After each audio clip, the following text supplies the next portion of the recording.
Hello friends, आप सब कैसे हैं। आज का हमारा क्वेश्चन है non steroidal anti inflammatory drug.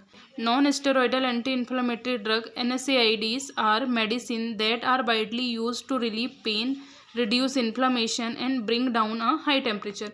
जो एंटी इन्फ्लामेटरी ड्रग होती हैं, NSAID ड्रग्स होती हैं, वो क्या करती हैं, पेन को कम करती हैं, इन्फ्लामेशन को कम करती हैं और टेम्परेचर को भी क्या करती हैं, कम करती हैं। NSAID are the heterogeneous group of drug having the analgesic, anti-inflammatory and antipyretic effect। जो NSAID ड्रग होती हैं वो हेट्रोजीनियस ग्रुप की होती है, मतलब उसमें बहुत सारे कैरेक्टरिस्टिक होते हैं। जैसे एनाल्जेसिक्स होती हैं, एंटी इन्फ्लामेटरी होती हैं और एंटी पायरेटिक उसमें इफेक्ट देखने को मिलता है। अब हम क्लासिफिकेशन देख लेते हैं NSAID के। तो इसके कितने 4 क्लासिफिकेशन है, जिसमें फर्स्ट आ जाएगा non selective COX inhibitor, second आ जाएगा preferential COX two inhibitor, third आ जाएगा इसका सेलेक्टिव कॉक्स टू इनहिबिटर, फिर फोर्थ आ जाएगा analgesic antipyretic with poor anti inflammatory action. ये इसके 4 क्या हो गए, क्लासिफिकेशन हो गए।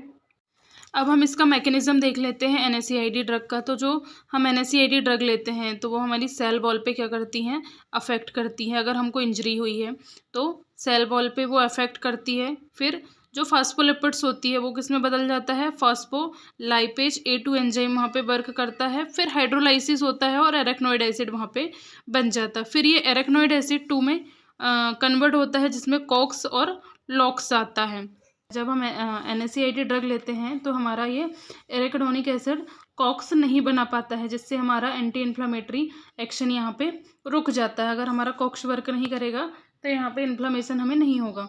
फिर जो कॉक्स होता है वो क्या होता है, साइक्लो ऑक्सीजनेज होता है। उसका फुल फॉर्म क्या है, साइक्लो ऑक्सीजनेज। और जो 5 लॉक्स होता है लिपो ऑक्सीजनेज होता है। लॉक्स मतलब लिपो ऑक्सीजनेज।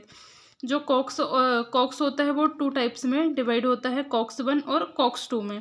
और जो कॉक्स 1 होता है वो प्रोस्टाग्लैंडिन करवाता है और क्या करवाता है, थ्रोम्बोक्सिन करवाता है। अगर हम NSAID ड्रग नहीं लेते हैं तो कॉक्स 2 में डिवाइड हो जाता है, कॉक्स 1 और कॉक्स 2 में। तो कॉक्स 1 प्रोस्टाग्लैंडिन और थ्रोम्बोक्सिन A2 करवाता है। तो जो प्रोस्टाग्लैंडिन है उसमें क्या होता है, secretion of protective gastric mucus होता है और रेगुलेशन ऑफ गैस्ट्रिक एसिड होता है। और जो थ्रोम्बोक्सिन होता है उसमें क्या होता है, बेजो कंस्ट्रिक्शन होता है, इंक्रीज प्लेटलेट एक्टिवेशन और एग्रेशन होता है।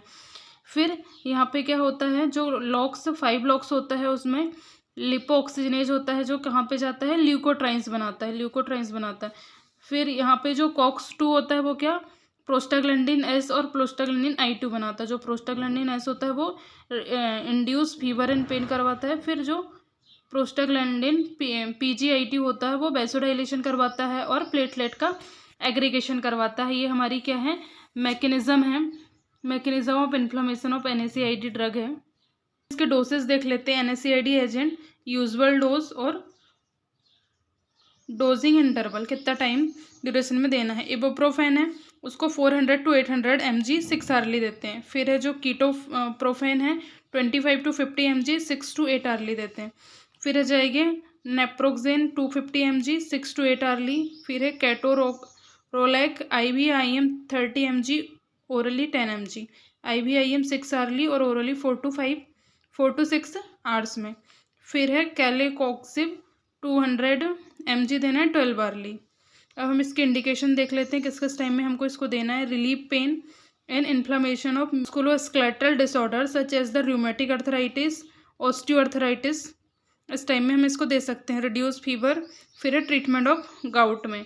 अब इसके कॉन्ट्रा इंडिकेशन क्या है, अस्थमा के टाइम, प्रेगनेंसी के टाइम और ब्रेस्ट फीडिंग के टाइम में हमें NSAID ड्रग्स को यूज़ नहीं करना है। साइड इफेक्ट में आ जाएगा GI प्रॉब्लम होती हैं, ARF, एक्यूट रीनल फेलियर हो सकता है। फिर hyper sensitivity reaction, platelet dysfunction, ये सब हो सकता है। रोल ऑफ नर्स में आ जाएगा patient who have asthma, allergy and nasal polyps on who are allergic in tetrazine are at in increase risk of developing the hyper sensitivity reaction.